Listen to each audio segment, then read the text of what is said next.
तो कुंभ लगन वाले जातकों के लिए हम चर्चा कर रहे थे। कुंभ लगन के चार्ट में जब भी विभिन्न भाव में केतु स्थित होंगे तो आपको किस प्रकार के परिणाम केतु दे सकते हैं। इस वीडियो में देखेंगे दूसरे भाव के लिए। अगर आपके मीन राशि में दूसरे भाव में केतु स्थित हैं तो यहाँ वास्तव में केतु का प्रभाव आपके लिए कैसा रहेगा। देखिए, यहाँ ये जुपिटर का घर है और जुपिटर के घर में मोस्टली जो केतु हैं काफी ज्यादा कंफर्टेबल फील करते हैं। लेकिन इस हाउस में, क्योंकि ये सेकंड हाउस है, तो इस हाउस से केतु आपको डिटेच करने का काम करेंगे। एक समय बाद कहीं ना कहीं धन संपत्ति में आपकी उतनी रुचि नहीं रहेगी या धन संपत्ति कमाते हुए आपको एक सेटिस्फेक्शन लेवल आ जाएगा। साथ ही अपने परिवार के साथ भी आपको काफी मिसअंडरस्टैंडिंग या काफी मतभेद भी देखने को मिल सकते हैं। यहाँ केतु के स्थित होने से अब जुपिटर की प्लेसमेंट आपके चार्ट में बहुत ज्यादा अहम हो जाती है। और वैसे भी क्योंकि आपके चार्ट में जो धन वाले दोनों भाव हैं, आपका 11th हाउस और आपका सेकंड हाउस, दोनों को ही जुपिटर ही रिप्रेजेंट करते हैं, इसलिए जुपिटर का अच्छी स्थिति में होना बहुत ज्यादा जरूरी है। अगर जुपिटर यहाँ रेट्रोग्रेड कंडीशन में केतु के साथ बैठे हुए होंगे तब आपको डिटेचमेंट की स्थितियां ज्यादा देखने को मिलेंगी और कंफ्यूजन भी आपको ज्यादा देखने को मिलेगा। अगर आपके चार्ट में जुपिटर अच्छी स्थिति में नहीं है तो आप अपने धन और संपत्ति को मैनेज करने में बहुत ज्यादा असमर्थ होंगे। यहाँ पे अब केतु के साथ बैठे हुए प्लेनेट पे भी आपको अवश्य विचार करना और जुपिटर पर तो आपको विचार करना ही चाहिए। इसके साथ साथ इनकी जो महादशा है वो भी आपके लिए काफी इंपॉर्टेंट हो जाएगी। यहाँ देखिए, केतु का प्लेसमेंट है तो आपको अपनी वाणी को लेकर बहुत ज्यादा सावधानी रखनी होगी। आप किसी से भी कोई प्रेमिस करेंगे, आपके किसी फ्रेंड से, फैमिली के किसी मेंबर से या अदर कोई भी आप ऐसा काम करेंगे जहां पर आप अपनी वाणी का इस्तेमाल करते हैं, तो यहाँ आपको काफी ज्यादा सोच समझकर बोलना होगा। अगर यहाँ केतु के साथ कोई भी फायरी प्लेनेट अगर स्थित होगा तब आपको और भी ज्यादा समस्याओं का सामना करना पड़ सकता है। यहाँ पर नॉर्मली केतु स्थित है तो आप किसी भी प्रकार की अनएक्सपेक्टेड थिंकिंग ना रखें, पैसा कमाने को लेके या अपनी धन संपत्ति या परिवार से भी कोई बहुत बड़ी अपेक्षा ना रखें। यहाँ पर अब आपको ज्यादा से ज्यादा प्रैक्टिकल होना पड़ेगा। जो भी कार्य आप सेकंड हाउस से रिलेटेड करेंगे उनमें आपका विवेक, आपकी बुद्धिमत्ता आप कितना ज्यादा इस्तेमाल कर पा रहे हैं और आप कहीं ना कहीं कितना ज्यादा अवेयर हैं, कितना ज्यादा प्रैक्टिकल है इस हाउस के प्रति, तभी आप यहाँ ज्यादा बेहतर रिजल्ट पा सकते हैं। यहाँ केतु स्थित होंगे तो नॉर्मली जातक का जो कभी कभी ऐसा निर्णय हो सकता है कि वो कुछ गलत इन्वेस्टमेंट से रिलेटेड डिसीजन लेगा, जैसे लॉटरी वगैरह में, सट्टा वगैरह में, इवन वो शेयर मार्केट में भी स्पेकुलेशन की तरफ देखेगा। तो ऐसे जातकों की जो चाहत है वो बहुत ज्यादा बड़ी रहती है और कहीं ना कहीं उनके जो रिजल्ट होते हैं, उनकी जो हार्डवर्क होती है वो उतना होता नहीं है। इसलिए कहीं ना कहीं आपको हार्डवर्क पे भी ज्यादा से ज्यादा ध्यान देना होगा। यहाँ केतु बैठे हैं तो नॉर्मली आंखों को लेके और अन्य जो भी खान पान से रिलेटेड आपका रूटीन है परिवार का, उसको लेके ज्यादा सावधानियां रखने की जरूरत पड़ेगी आप लोगों को।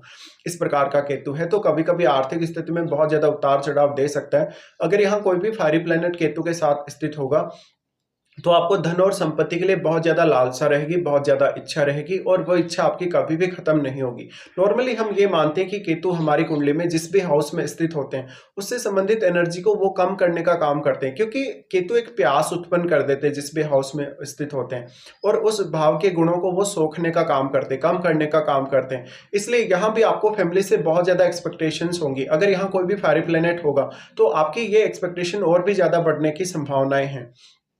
केतु मोस्टली मंगलवत ही चलते हैं और मंगल का अगर यहाँ साथ मिल जाता है केतु को, तो मंगल यहाँ अगर रेट्रोग्रेड ना हो तो आपके लिए ज्यादा अच्छा रहेगा, क्योंकि अब मंगल आपके चार्ट में थर्ड लॉर्ड है। इसलिए आपको कुछ हद तक अपने एफर्ट्स में सफलता भी मिल सकती है अगर यहाँ मंगल बैठे हैं केतु के साथ। बट मंगल अगर रेट्रोग्रेड कंडीशन में यहाँ बैठे हुए रहेंगे तो आपको काफी सारी प्रॉब्लम्स रहेंगी। मंगल के यहाँ बैठने की वजह से नॉर्मली आपको बहुत सारे ऐसे इश्यूज आ सकते हैं फैमिली के साथ, जहां पर आप फैमिली को अंडरस्टैंड नहीं कर पा रहे या फैमिली के साथ बहुत अच्छे से डील नहीं कर पा रहे या अन्य जो कंफ्यूजन है फैमिली रिलेटेड मामलों में आपको रहेंगे। यहाँ केतु की प्लेसमेंट के होते हुए मेनली आपको काफी ज्यादा कंफ्यूजन देखने को मिलेगा जो भी डिसीजन आप अपने आर्थिक स्थिति को लेकर लेंगे। इसके साथ साथ आपका कोई भी इनकम सोर्स है, इनकम सोर्स को लेकर आपको हमेशा स्टेबिलिटी की तरफ देखना होगा और अपने लिए कोई भी नया इनकम सोर्स अगर आप प्लान कर रहे हैं, कुछ भी आप नया इनकम सोर्स अपने लिए बनाना चाहते हैं, तो आपको वहां भी कोई बहुत बड़ी उम्मीद या बहुत बड़ी आशा नहीं रखनी चाहिए। नॉर्मली हम यही मानते हैं केतु के साथ अगर कोई भी ग्रह रेट्रोग्रेड कंडीशन में होगा तो केतु उस ग्रह पर अपना सर्वाधिक रूप से प्रभाव डाल पाएंगे और ऐसा ही राहु के साथ भी होगा। आपके चार्ट में राहु 8th हाउस में स्थित है, अगर राहु के साथ कोई भी प्लेनेट रेट्रोग्रेड कंडीशन में बैठा है तो राहु अपना पूर्ण रूप से प्रभाव उस प्लेनेट पे डाल पाएंगे। इसी तरीके से केतु के साथ भी अगर कोई भी प्लेनेट रेट्रोग्रेड कंडीशन में है तो उस प्लेनेट पे केतु का प्रभाव बहुत ज्यादा रहेगा। और क्योंकि केतु यहाँ स्थित होते हुए आपके लगन की तरफ मूव कर रहे हैं, तो आपको ये देखना होगा कि केतु आपके लगन के कितने ज़्यादा क्लोज हैं, या जो प्लैनेट यहाँ केतु के साथ है उसके कितने ज़्यादा क्लोज हैं केतु।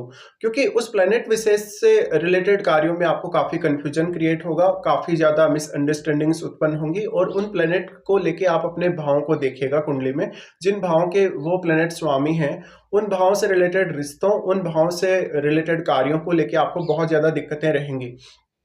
तो अब यही मान सकते हैं कि जो भी प्लैनेट यहाँ केतु के साथ स्थित है, उन प्लैनेट से रिलेटेड अगर आपको रिजल्ट हासिल करने हैं, तो अब आपको ज़्यादा मेहनत करनी पड़ेगी, ज़्यादा हार्डवर्क करना पड़ेगा, और कहीं न कहीं आपको कुछ अच्छी प्लानिंग्स करने के बाद ही बेहतर रिजल्ट मिल सकते हैं।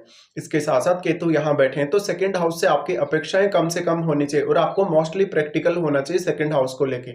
इसके साथ-साथ देखिए, अगर केतु के साथ कोई भी शुभ ग्रह बैठेगा, तो शुभ ग्रह अगर रेट्रोग्रेड कंडीशन में आ जाता है, उस केस में उस ग्रह का प्रभाव और भी ज़्यादा कम हो जाएगा।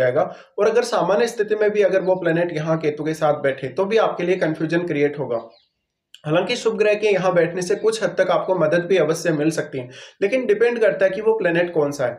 इसके साथ साथ अगर चंद्रमा जैसा ग्रह यहाँ बैठेगा, तो आपके स्पेकुलेशन के चांसेस और भी ज्यादा बढ़ जाएंगे। आपको आर्थिक स्थिति को लेकर और भी ज्यादा सावधान रहना होगा, और अपने निर्णयों को लेकर भी काफी ज्यादा सावधानी आपको बरतनी होगी। इसी तरीके से यहाँ पर जितना ज्यादा कोई भी प्लेनेट फायरी प्रभाव दे रहा है, उतना ही ज्यादा आपको प्रॉब्लम्स आएंगे। तो यहाँ के जो भी निर्णय है सेकेंड हाउस से रिलेटेड, उनमें आपको ज्यादा से ज्यादा धैर्य बनाकर रखना होगा, और बहुत ही सोच और समझ के साथ आपको वो निर्णय लेने होंगे। कभी-कभी इस प्रकार के जातक अपने कुछ गलत निर्णयों की वजह से अपना धन और संपत्ति खो सकते हैं, और उसकी वजह से उनको बहुत ज़्यादा नुकसान का भी सामना करना पड़ जाता है।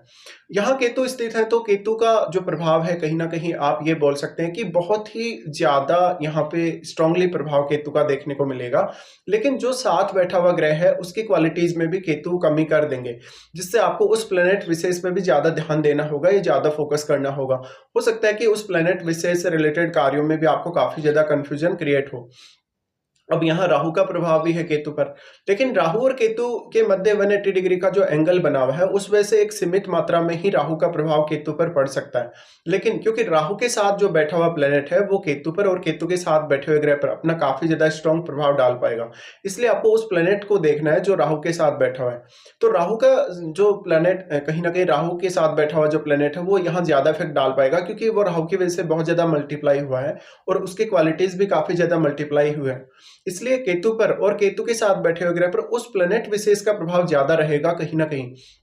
इसलिए यहाँ पर आपको ये सब समझना जरूरी। और अगर केतु के साथ कोई भी प्लेनेट बैठा है सामान्य स्थिति में, तो क्योंकि वो प्लेनेट आपके थर्ड हाउस की तरफ मूव कर रहा है, और केतु आपके ऑपोजिट डायरेक्शन में, क्योंकि आपके लगन की तरफ मूव कर रहे हैं, इसलिए दोनों के ऑपोजिट डायरेक्शन होने की वजह से केतु का प्रभाव उस प्लेनेट पे जरूर कम रहेगा। लेकिन अगर कोई रेट्रोग्रेड प्लेनेट ही अगर केतु के साथ बैठे, तो उस केस में केतु पूर्ण रूप से अपना प्रभाव उस प्लेनेट पे डाल सकते हैं।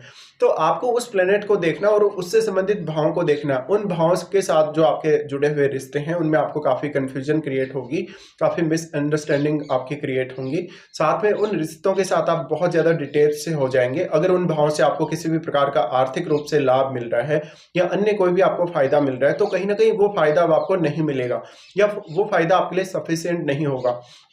इस प्रकार का केतु है, तो आर्थिक स्थिति भले ही जातक की कितनी भी अच्छी हो, जातक अपनी आर्थिक स्थिति को लेकर कोई भी सही निर्णय नहीं ले पाता। जातक वास्तव में अपनी आर्थिक स्थिति को सही तरीके से मैनेज भी नहीं कर पाता और पहचान भी नहीं पाता। इसलिए जातक काफी ज्यादा कंफ्यूजन में रहेगा। अगर उसकी आर्थिक स्थिति बहुत अच्छी भी होगी, तो कुछ ऐसे फैसले वो लेगा ब्लाइंडली, जिसकी वजह से उसको काफी ज्यादा नुकसान झेलना होगा। तो यहाँ पे केतु बैठे हैं, तो आपको कुछ इस प्रकार के प्रभाव और परिणाम देखने को मिल सकते हैं। अब यहाँ आपको अपनी महादशा को भी देखना चाहिए, क्या वास्तव में आपको केतु की महादशा है, या केतु के साथ बैठे हुए प्लेनेट की महादशा है या नहीं है।